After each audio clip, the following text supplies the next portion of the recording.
For 40 years, China had one playbook: grow fast, grow now, worry about consequences later. Local government officials were judged on a single metric: GDP growth. Build more factories, construct more highways, sell more land, create more GDP.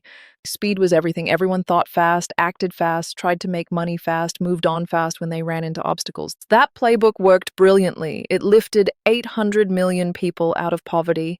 It turned China into the world's factory. It created the second largest number of billionaires in the world. It made China the second largest economy on Earth. But here's what nobody anticipated.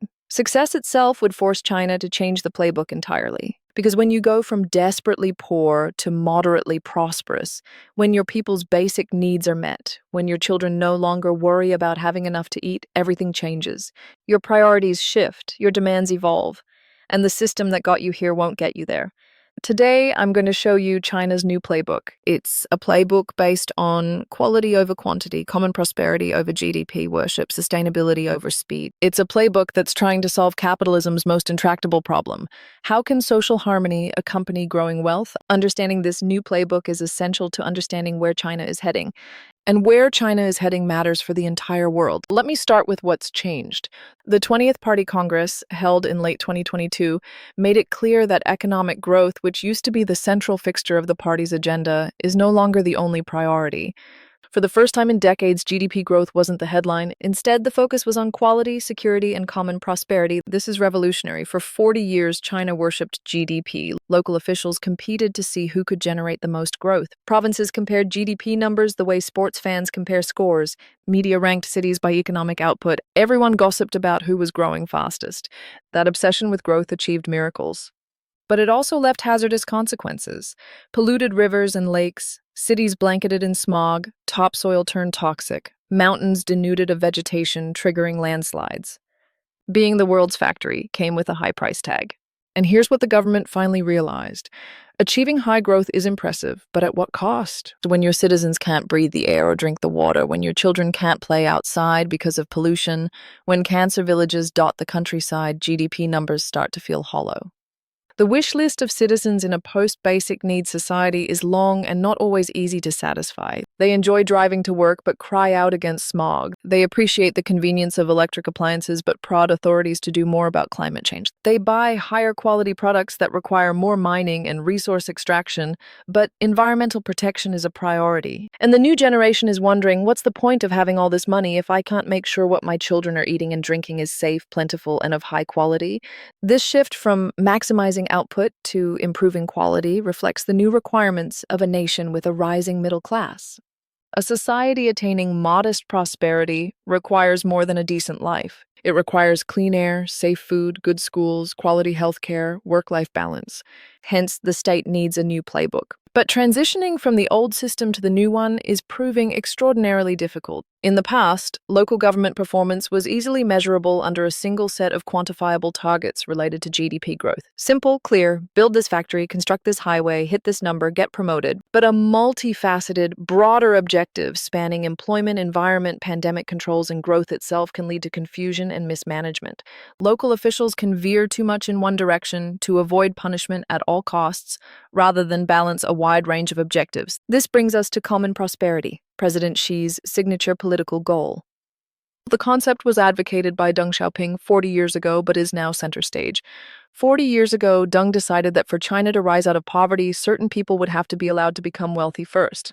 That rising tide would lift all boats, eventually bringing about broad-based prosperity.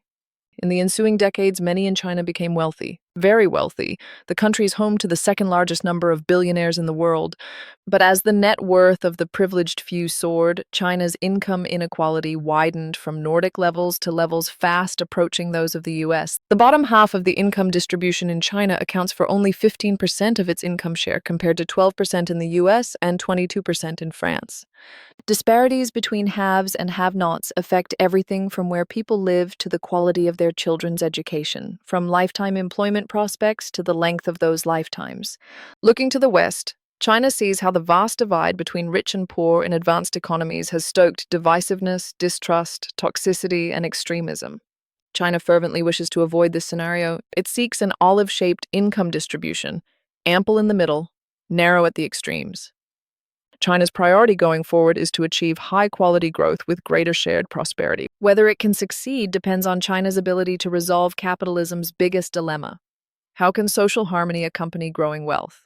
The goal is formidable, not only because few nations have achieved even relative success, but also because even a fully committed China with vast resources and unchallenged state power finds solutions elusive. In China, the focus on common prosperity is not about targeting the top 1% or ferreting out tax havens. Markets do not resolve inequality on their own, they can exacerbate it.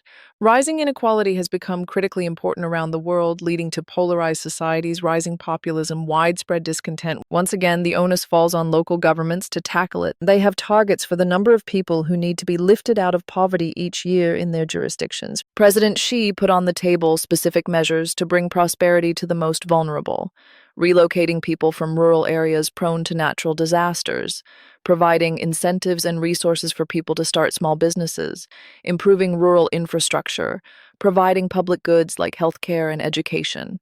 As a result, the number of very poor rural residents declined from nearly 100 million in late 2012 to 16.6 million by the end of 2018. By the end of 2020, the target of eliminating extreme poverty altogether was achieved when the last cohort of 40 million people in rural areas were lifted out of abject destitution. But here's where the new playbook gets really complicated. The apparatus that was so effective in mobilizing China to lead in new areas of technology like electric vehicles and clean energy has also produced excess production in steel and solar panels, causing them to flood domestic and international markets. A wise state needs to know when to recede into the background, where it should loosen control, and let the economy ride its natural ebbs and flows.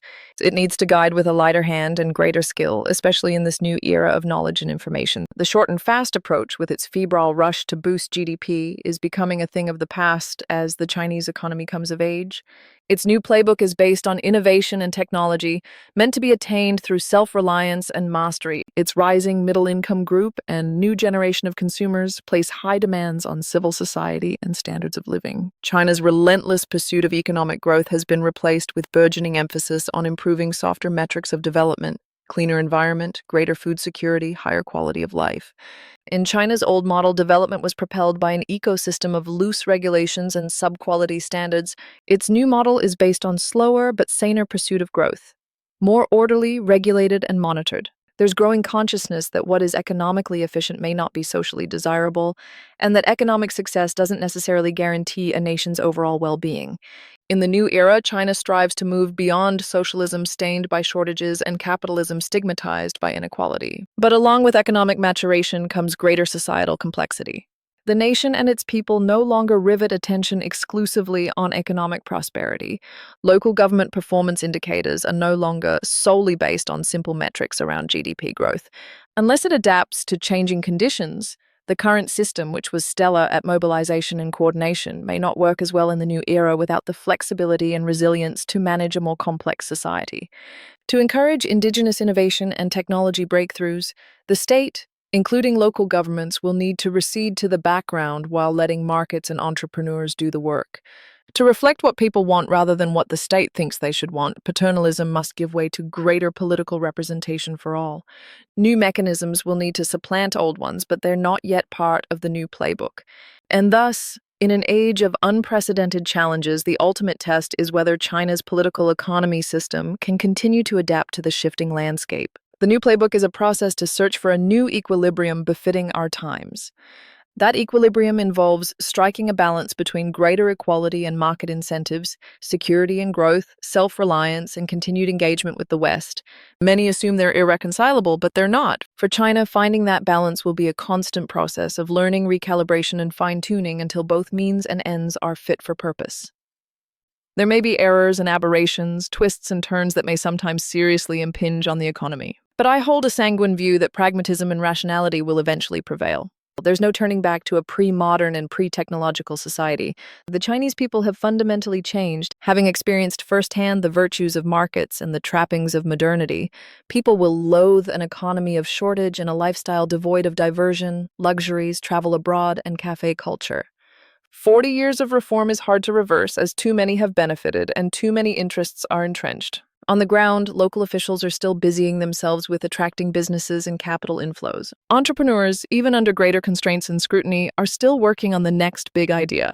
Government officials at all levels are fervently trying to lure back foreign interest. China is shedding its status as a young nation as its economy comes of age. The old playbook, based on pioneers bending or breaking rules while the government turned a blind eye, is being replaced by a new one. As a nation becomes wealthier, its priorities shift. As its people become better off, their desire to meet basic needs gives way to longings for work-life balance and access to a wide variety of high-quality goods and services. For society as a whole, process becomes as important as outcomes. The means must be justified on their own merits, not simply by the ends. China is maturing, and that maturation will accelerate as the state evolves along with its people in an ongoing dynamic, increasingly shaped by a new generation. So here's what the new playbook means for the world. If China succeeds in transitioning from quantity to quality, from GDP worship to common prosperity, from catch-up growth to innovation-based growth, it will demonstrate that an alternative model of development is possible. One that addresses capitalism's biggest problems while maintaining economic dynamism. If it fails, it will prove that the Western model, for all its flaws, is the only path to sustained prosperity. The stakes couldn't be higher, not just for China, but for the entire world. Because if the world's largest economy can't figure out how to balance growth with equality, efficiency with fairness, innovation with regulation, what hope is there for the rest of us? The new China playbook is still being written. The ending is far from certain. But understanding what China is trying to achieve and why is essential to understanding the 21st century.